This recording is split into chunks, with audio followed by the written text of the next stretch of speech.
LCR series LCR circuit, क्या बेटा, यानी ही रेजोनेंट एलसीआर सर्किट। देखो फिर अभी तो रेजोनेंट एलसीआर सर्किट, तो सबसे पहले ये एलसीआर सर्किट जो मैंने ऑलरेडी आपको बताया बेटा, देखो ये एल सी आर और ये तो आपको मालूम है एसी सोर्स, तो ये इंडक्टर यानी कॉइल, ये बेटा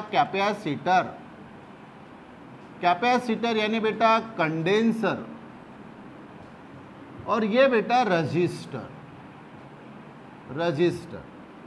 इंडक्टर का इंडक्टेंस L, कैपेसिटर की कैपेसिटी C, रजिस्टर का रेजिस्टेंस R। इंडक्टर का जो रेजिस्टेंस होता है बेटा उसको हम XL से डिनोट करते हैं, और XL यानी क्या होता है बेटा रे,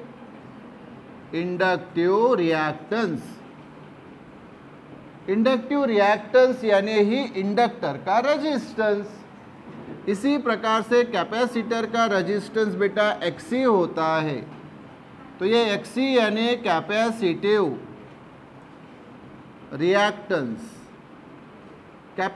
रिएक्टेंस यानी कैपेसिटर का रेजिस्टेंस। हाँ, और इसका टोटल जो रेजिस्टेंस होता है जिसको हम बोलते हैं Z यानी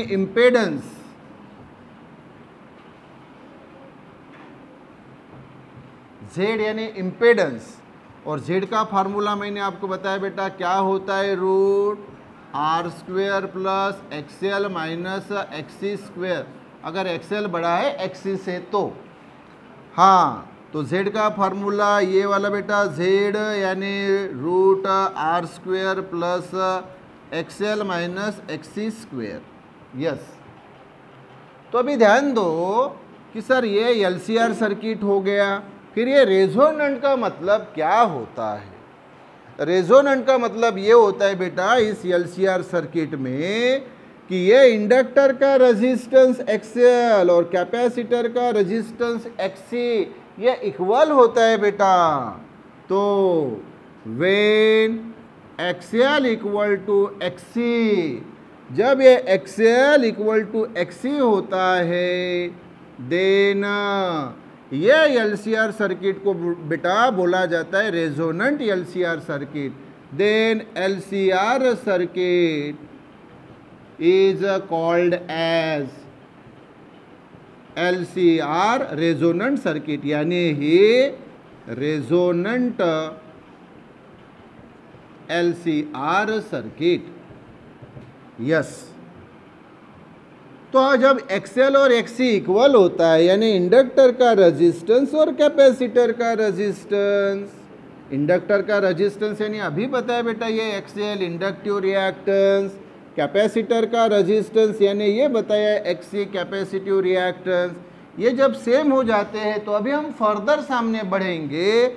XL की वैल्यू मैंने आपको बताया बेटा ओमेगा इंटू L, ओमेगा यानी ये एंगुलर वेलोसिटी, ये साइकिल जो है बेटा, ये जो साइकिल है एसी साइकिल, आपको मालूम है ये सोर्स कौन सा है, एसी सोर्स है। तो एसी सोर्स की एफ ये फ्रीक्वेंसी होती है बेटा, फ्रीक्वेंसी यानी number of cycles completed in 1 second, और ओमेगा यानी एंगुलर वेलोसिटी होती है बेटा, एंगुलर वेलोसिटी।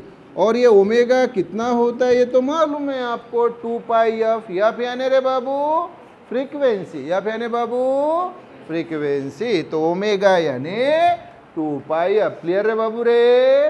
यस, तो ये ओमेगा यानी एंगुलर वेलोसिटीज एसी साइकिल की, और यल यानी तो बताया बेटा ये इंडक्टर का इंडक्टेंस यानी सेल्फ इंडक्टेंस, और XC भी बताया है ये होता है 1/ωc।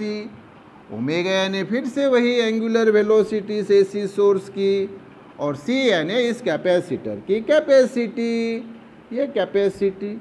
हाँ, तो आप बरोबर ध्यान दो बेटा, ये जो ओमेगा है ये इधर लाता हूँ बेटा और ये यल उधर लेके जाता हूँ, तो आप बोलेंगे सर एक ओमेगा तो ऑलरेडी इधर है सर। हाँ, और ये ओमेगा इधर लाया तो सर ये ओमेगा और ये ओमेगा, ये 1 और ये सर यल इधर लाया और ये सी, तो omega into omega, omega square, और ये 1/LC, ये ओमेगा स्क्वेयर हुआ। दोनों तरफ स्क्वायर रूट लो बर बेटा, तो टेकिंग स्क्वेयर रूट वही गेट, तो दोनों तरफ स्क्वायर रूट लिया तो ये root omega square equal to ये रूट 1/LC। तो बेटा स्क्वेयर स्क्वेयर रूट कैंसल तो ओमेगा बचा, 1 का रूट तो 1 ही होता है और LC ये रूट में ही रहेगा। तो देखो ओमेगा का फार्मूला मिला हमें, ये ओमेगा यानी एंगुलर वेलोसिटी। तो इस ओमेगा को बोला जाता है अभी रेजोनेंट एंगुलर वेलोसिटी। रेजोनेंट शब्द क्यों आया, अब तो ये आपको क्लियर, क्योंकि सर सर्किट ही हम रेजोनेंट LCR सर्किट देख रहे हैं। तो यहाँ जो हमें सर इस केस में ओमेगा मिलेगा, ये जो एंगुलर वेलोसिटी मिलेगी, वो तो जाहिर सी बात है वो कौन सी एंगुलर वेलोसिटी रहेगी, रेजोनेंट एंगुलर वेलोसिटी है ना। तो ये ओमेगा यानी हुआ बेटा ये resonant angular velocity. Yes, okay. इसके बाद बेटा अभी मैं इधर लिख रहा हूँ, तो देखो ओमेगा, ओमेगा यानी अभी बताया मैंने ओमेगा यानी क्या होता है 2πf, तो इसमें ओमेगा की ये वैल्यू रखो बरा 2πf, तो क्या होगा, तो देयरफॉर इसमें सर 2πf इक्वल टू ये राइट हैंड साइड वैसे ही 1/√LC, तो 2π इधर लेके जाओ तो देयरफॉर f इक्वल टू 1 ये 2π और ये √LC। तो ये बेटा देखो अगले ही स्टेप में हमें f मिली। f कौन है सर, ये फ्रीक्वेंसी है। हाँ, लेकिन इस फ्रीक्वेंसी को भी हम क्या बोलेंगे, रेजोनेंट फ्रीक्वेंसी। कारण वही, क्योंकि ये फ्रीक्वेंसी हमें कौन से सर्किट के लिए मिली सर, रेजोनेंट LCR सर्किट के लिए। सो इसी को बोला जाता है बाबू रे रेजोनेंट फ्रीक्वेंसी। ऑफ कोर्स किसकी सर, ये LCR सर्किट की, रेजोनेंट LCR सर्किट की, है या ना बाबू। यस, तो पहले इतना मेंशन कर लो। Yes yes, in an LCR circuit at resonance. देखो बेटा LCR सर्किट में रेजोनेंस के वक्त, मतलब ये सर्किट कौन सा हो गया रे बाबू, रेजोनेंट LCR सर्किट, है ना। यस, तो इस सर्किट में आपको ऑप्शन दिए ABCD, तो राइट ऑप्शन रहेगी बेटा B, the current and voltage are in phase. Voltage यानी ही EMF, और फेज में रहना मतलब ही वो एक ही दिशा में रहना, फेज डिफरेंस 0 रहना। कैसे वो बताता हूँ, देखो अभी सर्किट मैंने अभी आपको बताया। अच्छा, तो अभी यहाँ पे ध्यान दो कि ये रजिस्टर, हाँ रजिस्टर की तरफ देखो बाबू रे। हाँ, तो ये AC सोर्स, इसका EMF E और करंट I। अच्छा ओके, तो ये जो EMF है E, ये टोटल EMF। हाँ, इंडक्टर का EMF क्या होगा, तो इंडक्टर का EMF होता है बेटा EL, कैपेसिटर का क्या होगा EC। हाँ, और रजिस्टर का ER। क्लियर कह रहे बाबू। तो मुझे फिर से बताओ, यहाँ से टोटल EMF कितना जा रहा है E, और ये तीनों सीरीज में हैं बरोबर, इसलिए इसके ऊपर कितना आया इंडक्टर के ऊपर सर EL, इंडक्टर का शेयर, इंडक्टर का शेयर कितना रहेगा EL, कैपेसिटर का EMF का शेयर EC, और रजिस्टर का ER। अच्छा ओके, तो देखो बेटा, अगर मान लीजिए ये अगर रजिस्टर है, हाँ रजिस्टर, तो रजिस्टर के केस में क्या होता है, देखो ये EMF ER और ये बेटा जो करंट है, ये जो करंट फ्लो हो रहा है, ये देखो ये जो करंट फ्लो हो रहा है वो करंट I, ये दोनों बेटा एक ही दिशा में रहते हैं। ER और I एक ही दिशा में, मतलब उनमें फेज डिफरेंस, एंगल डिफरेंस 0 है, बरोबर ना बेटा। एक ही दिशा में रहेंगे तो एंगल कहाँ रहेगा, नहीं रहेगा। तो यहाँ पे बेटा जो फाई है ये कितना रहता है रे बाबू, 0 रहता है। इंडक्टर के इसमें मैंने बताया, इंडक्टर का EMF ये EL, हाँ ये EMF, हाँ बरोबर ध्यान दो, इंडक्टर का EMF ये EL और करंट I, इसमें देखो बेटा एंगल कितना है रे बाबू, 90, तो फाई की वैल्यू कितनी, 90 डिग्री। और मैंने ऑलरेडी आपको बताया कि इंडक्टर का EMF EL ये इस करंट से 90 डिग्री लीड करता है, लीड करता है मतलब सामने रहता है। क्या रहता है बाबू, 90 डिग्री सामने रहता है। तो EL ये I से 90 डिग्री सामने रहता है। और कंडेंसर के केस में, कैपेसिटर के केस में उलट होता है। तो ये जो I है और ये कैपेसिटर का EMF EC, तो इसमें भी एंगल फाई 90 ही रहता है। कितना है, यहाँ भी फाई 90, लेकिन फर्क क्या है, तो यहाँ सर करंट जो है वो लीड करता है EC से, EC यानी कैपेसिटर के ऊपर का EMF।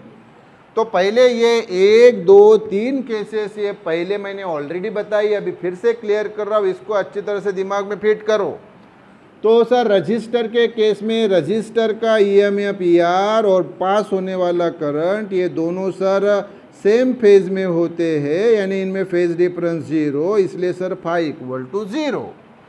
इंडक्टर के केस में सर इंडक्टर का EMF EL ये इस करंट से 90 डिग्री लीड करता है, यानी सामने रहता है, इसलिए यहाँ फेज डिफरेंस 90। सर कैपेसिटर के केस में करंट ये EC से, EC यानी कैपेसिटर का EMF, तो करंट ये कैपेसिटर से 90 डिग्री लीड करता है। करंट मतलब ही दूसरी भाषा में EC I से 90 डिग्री लैग करता है, लैग यानी पीछे। तो यहाँ भी बेटा फाई जो है फेज डिफरेंस वो 90 ही है। अब एक इम्पोर्टेंट बात बताता हूँ बेटा, जो कि आपको क्वेश्चन पूछा गया, सर ये LCR सर्किट, अगर ये रेजोनेंट LCR सर्किट है तो सर XL और XC तो इक्वल होते हैं। हाँ, जैसे ही XL और XC इक्वल होते हैं तो इन दोनों, ये जो दोनों है बेटा, दोनों का जो ये फेज डिफरेंस है ये भी एक दूसरे को कॉम्पेंसेट कर लेता है। क्या कर लेता है, कॉम्पेंसेट कर लेता है। तो फिर उनका फेज डिफरेंस विचार में नहीं लेना। कब नहीं लेना, रेजोनेंट LCR सर्किट में फेज डिफरेंस फाई किसका विचार में नहीं लेना, इंडक्टर और कैपेसिटर का। तो फिर बचा कौन, सर बचा रजिस्टर। हाँ, और रजिस्टर के इसमें तो पहले ही बताया मैंने, क्या बताया कि ये रजिस्टर का EMF और ये करंट है दोनों क्या है, एक ही दिशा में है। ER यानी यही रजिस्टर का EMF बोलो या वोल्टेज बोलो या पोटेंशियल डिफरेंस बोलो, एक ही बात है बेटा, है कि नहीं। तो देखो बरा फिर वो EMF यानी वोल्टेज और करंट के बीच का फेज डिफरेंस फाई कितना है रे बाबू, सर 0 है। इसीलिए तो ऑप्शन कौन सी आई बाबू, ऑप्शन आई B, the current and voltage are in phase. Yes, the current and voltage, voltage यानी EMF दोनों किस में रे बाबू, फेज में है। फेज का मतलब सेम फेज, और सेम फेज का मतलब फेज डिफरेंस 0। तो फिर से 3 शब्द बताओ, फेज में होना, यानी ही सेम फेज में होना, यानी ही फेज डिफरेंस 0 होना। क्लियर कह रहे बाबू? यस। तो बेटा अभी जो आपने फिगर ड्रॉ की उसमें ये मेंशन कर लो रे बाबू रे थोड़ा सा, और उसमें वो उसके एंगल भी मेंशन करो। और रेजोनेंट में ये फेज यल और सी का विचार में नहीं लिया जाता क्योंकि एक्सएल और एक्सी सेम है, इसलिए बचा कौन? ये वाला। यस, इसलिए वोल्टेज और करंट का फेज डिफरेंस, फेज कितना? फेज 0। तो दोनों कैसे इसमें? सेम फेज में। शाबाश, चलो बरोबर मेंशन करो। इन एलसीआर सर्किट, कौन से सर्किट मेरे बाबू रे? एलसीआर सर्किट में the capacitance is change from C to C. Capacitance यानी कैपेसिटी उस कैपेसिटर की, वो पहले सी थी, उसको डबल कर दिया, 2C किया। तो for same resonant frequency, same शब्द करो बेटा, से सम हो गया उसको सेम करो। For same resonant frequency the inductance should be change from L two. तो इंडक्टेंस अगर इनिशियल इंडक्टेंस यल है तो फाइनल इंडक्टेंस क्या रहेगा, ये हमें पूछा है। तो अब भी मैंने फार्मूला बताया बेटा। क्या फार्मूला है बताओ बरा? एफ का। सो 1/2 पाई रूट LC है ना। एफ दोनों केस में क्या रखा है रे बाबू? सेम। सेम यानी कांस्टेंट। सेम यानी रे बाबू सर दो केसेस कौन सी? अरे एक पहली केस जिसमें इंडक्टेंस यल की, पहली केस देखो, पहले केस में कैपेसिटी कैपेसिटेंस सी से क्या किया? डबल 2C किया पहली केस, और दूसरी केस मेरे बाबू इंडक्टेंस, तो यल से वो क्या होगा ये पूछा है। तो दोनों केस में हमें बोला गया प्रॉब्लम में कि एफ फ्रीक्वेंसी क्या है? सेम है। सेम यानी कांस्टेंट। तो बरोबर ध्यान दो। तो पहली बात, अभी ये यल और सी से हमें काम है, लेकिन वो तो रूट में फंसा हुआ है यल और सी, तो इसकी स्क्वेयरिंग कर देता हूँ। तो स्क्वेयरिंग वही गेट, तो ये f का स्क्वेयर, 1 का स्क्वेयर 1, 2 का स्क्वेयर 4, पाई का स्क्वेयर पाई स्क्वेयर, और ये रूट चला जाएगा स्क्वेयरिंग करने से, तो बचा यल सी। अच्छा, अभी बरोबर ध्यान दो। अब मैं क्या करता हूँ, बरोबर ध्यान दो, इस यल को इधर लेके आता हूँ और एफ स्क्वेयर को इधर लेके जाता हूँ, तो क्या होगा sir? L equal to 1/4 pi square, ये एफ स्क्वेयर और ये सी है ना। लेकिन इसमें ये जो टर्म है बेटा ये कांस्टेंट है। क्या है रे बाबू? तो आपका प्रश्न सर कैसे कांस्टेंट? क्योंकि 1 ये नंबर है वो कांस्टेंट होता है, 4 भी ये नंबर है इसलिए वो कांस्टेंट। पाई स्क्वायर, इसमें पाई यानी 3.14 वो भी कांस्टेंट, और एफ यानी फ्रीक्वेंसी, तो प्रॉब्लम में एफ सेम दी, मतलब दोनों केसेस में सेम यानी कांस्टेंट। बदली क्या वो दोनों केसेस में? चेंज हुई क्या? नहीं। अरे तो चेंज नहीं हुई मतलब क्या? कांस्टेंट। अभी आप ही मुझे बताओ कि ये यल इक्वल टू ये बेटा कांस्टेंट, हाँ, और ये अपॉन सी यानी 1/c, अपॉन सी यानी 1/c। तो फिर यल और सी में रिलेशन कौन सा है? तो L is inversely proportional to C. Clear क्या? अभी मैंने इतनी बड़ी कहानी आपको बताई, लेकिन एंट्रेंस का प्रॉब्लम सॉल्व करते वक्त इतना सब कुछ सोचते और लिखते बैठोगे क्या? नहीं।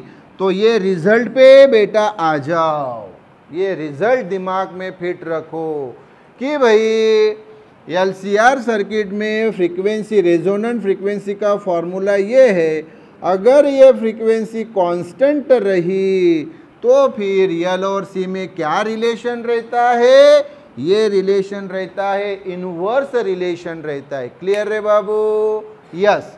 तो बस अभी दो केसेस दी है, इसलिए यहां से यल की जगह L1 बाई L2 और इधर इनवर्सली प्रोपोर्शनल है, इसलिए इधर जो C के साथ हो गया, इधर जो L के साथ हुआ उसका उलट इधर C के साथ होगा। तो ये L1 बाई L2 तो ये रे बाबू C2 बाई C1। बाकी अभी कुछ नहीं, वैल्यू रख दो। तो मुझे बताओ L1 यानी पहले केस में इंडक्टेंस कितना दिया रे बाबू? तो सर L दिया है। L2 सर फाइंड करना है। C2 कैपेसिटी सेकंड केस की 2C और C1 यानी इनिशियल कैपेसिटी C क्या हो गया? कैंसल। हाँ, तो इधर मेंशन करता हूँ। तो ये वैसे ही L by L2 equal to ये 2। तो L2 इधर लेके जाओ, 2 इधर लेके आओ, तो L by 2 equal to L2। Left equal to right, so right equal to, so L2 equal to L by 2। ये आ गया बेटा आंसर। और वहां से मुझे ऑप्शन बताओ। Option C is the right option. तो बेटा प्रॉब्लम तो मैंने पूरे डिटेल में बता दिया, लेकिन एंट्रांस लेवल पे ये सब कुछ सोचते और लिखते नहीं बैठना, इसको ख्याल में रखो L और C का रिलेशन। तो फिर विद इन अ सेकंड आपको ये आंसर मिल जाता है। क्लियर है बाबू? बोलो yes yes. And LCR circuit contains R equal to 50 ohm। LCR circuit दिया, रेजिस्टेंस दिया 50 ओहम, L यानी इंडक्टेंस दिया है 1 मिली हेनरी, मिली यानी 10 to the power -3, and C equal to 0.1 micro farad, micro यानी 10 to the power -6। तो the impedance of the circuit will be minimum for a frequency of. तो impedance जब minimum रहेगा तब की फ्रीक्वेंसी क्या रहेगी? अरे बाबू, जब इम्पेडेंस यानी Z मिनिमम रहता है उस वक्त की फ्रीक्वेंसी को बोला जाता है रेजोनेंट फ्रीक्वेंसी। तो ये जो LCR सर्किट दिया, ये कौन सा सर्किट दिया? Resonant LCR circuit. तो उस वक्त उसकी जो फ्रीक्वेंसी होती है वो कौन सी होती है? Resonant frequency. तो इसमें एक जो प्रश्न है कि सर Z मिनिमम कैसे रहता है, बता देता हूं, लेकिन बाद में अभी दिमाग में फिट कर लेना। बताया मैंने अभी आपको, देखो LCR सर्किट, तो ये LCR,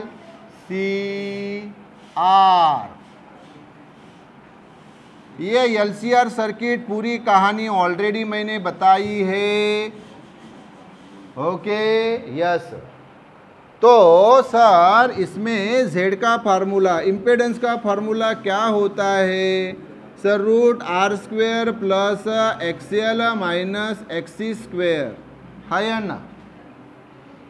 तो ये Z की वैल्यू है, Z का फार्मूला। अब ये Z अपनी मिनिमम वैल्यू पे होता है जब ये XL और XC सेम होता है। तो देख लो ये साइड वर्क,